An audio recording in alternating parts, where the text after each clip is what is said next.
Hey everyone, welcome back to my channel. আশা করছি আপনারা সবাই ভালো আছেন। ক্যারামেল পুডিং পছন্দ করে না এমন মানুষ আমার মনে হয় খুবই কম আছে। আর যারা পছন্দ করেন তারা এটা বাসায় বানাতে অবশ্যই চান। তবে বাসায় বানাতে যে প্রবলেমগুলো ফেস করে থাকেন তা হলো ডিম দুধের সঠিক পরিমাণ না জানার কারণে পুডিংটা ফেটে যায়, আর ক্যারামেল বানানোর সঠিক পদ্ধতি না জানার কারণে ক্যারামেল পুড়ে যায় অথবা ক্যারামেলের কালার আসে না।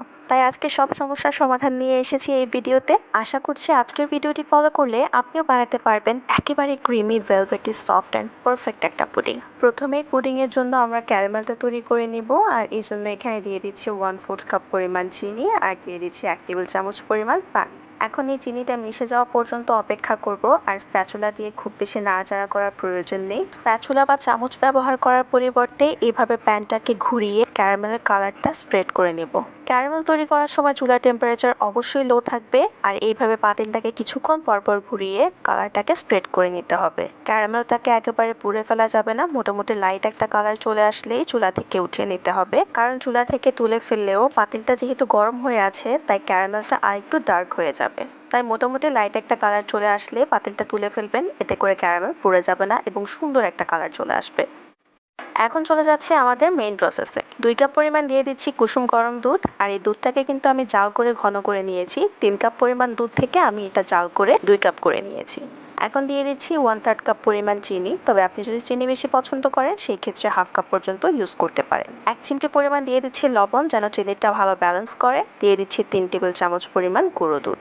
1 চা চামচ দিয়েছি ভ্যানিলা এসেন্স। ভ্যানিলা এসেন্সটা দেওয়ার মেইন কারণ হলো আমি যখন ডিমটা অ্যাড করব ওই ডিমের যেন কোনো পরিমাণ গন্ধ না থাকে। আর গুঁড়ো দুধটা দিয়েছি যেন এই পুডিংটা অনেক বেশি ক্রিমি হয় আর এর টেস্টটা যেন অনেকটুকু এনহ্যান্স হয়।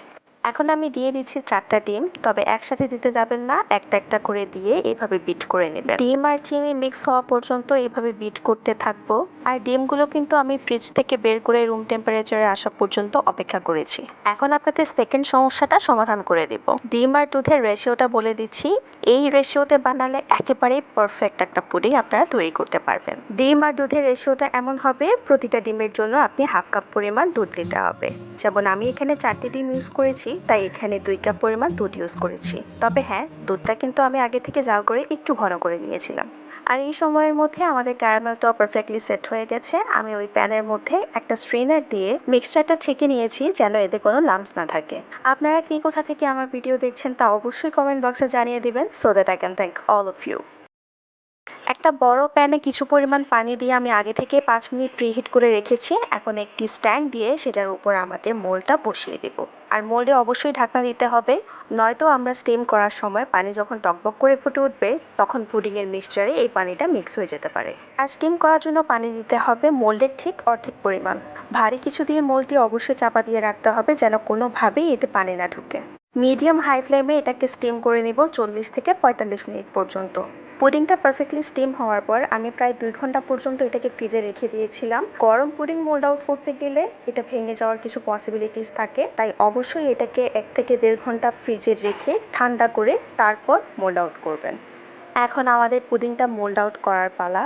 আর এখন আপনারা দেখলেই বুঝতে পারবেন কতটা পারফেক্টলি এটা সেট হয়েছে, আর এটা খেতেও মাশাল্লাহ অনেক ভালো হয়েছে। এরকম perfect creamy velvety and soft একটা পুডিং বানাতে চাইলে অবশ্যই এই রেসিপিটি ফলো করবেন। ইনশাল্লাহ এই রেসিপি ফলো করলে আপনার বানানো পুডিং হবে একেবারে ক্রিমি ভেলভেটি অ্যান্ড সফট। রেসিপিটি কেমন লেগেছে সেটা অবশ্যই কমেন্ট বক্সে জানিয়ে দিবেন, আর যদি ভালো লেগে থাকে তাহলে লাইক বাটনটি প্রেস করবেন। আর আমার ভিডিওগুলো যদি আপনার কাছে ইউজফুল মনে হয় তাহলে আপনার ফ্রেন্ডস অ্যান্ড ফ্যামিলির সাথে শেয়ার করবেন। And don't forget to subscribe to my channel. দেখা হচ্ছে ইনশাল্লাহ নেক্সট ভিডিওতে। Till then stay happy, healthy and connected to my channel. Subscribe to my channel for more updates. Thank you so much.